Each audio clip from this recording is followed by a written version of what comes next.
شیخ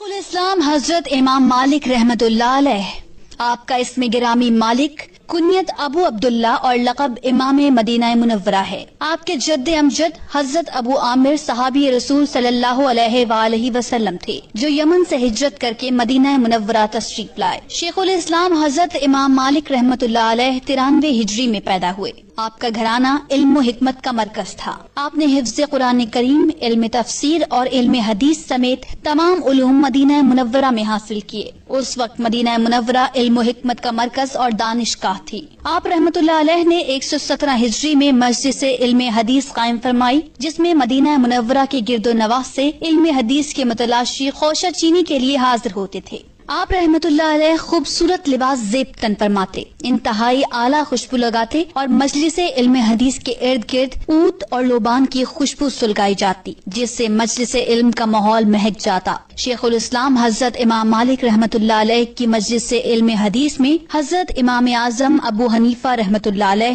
امام شافعی رحمت اللہ علیہ، حضرت عبداللہ بن مبارک رحمت اللہ علیہ جیسے امت کے جلیل القدر ماہرین حدیث بھی شریک ہوتے تھے۔ آپ رحمت اللہ علیہ عشق رسول صلی اللہ علیہ وآلہ وسلم سے اس قدر معمور تھے کہ مدینہ منورہ کی گلیوں میں ننگے پاؤں چلتے اور کبھی سوار نہیں ہوئے۔ پوری زندگی میں صرف ایک بار حج مبارک کے لیے مکہ مکرمہ تشریف لے گئے، بقیہ تمام عمر مدینہ منورہ میں بسر کی۔ فیاضی اور ثقافت کا یہ عالم تھا کہ مدینہ منورہ میں سرکار دو عالم صلی اللہ علیہ وآلہ وسلم کی بارگاہ میں حاضر ہونے والوں کی عمدہ قسم کے کھانوں سے تواضع فرماتے۔ موطا امام مالک سمیت متعدد کتب تالیف فرمائیں جو امت مسلمہ کے لیے ہدایت کا سرچشمہ ہیں۔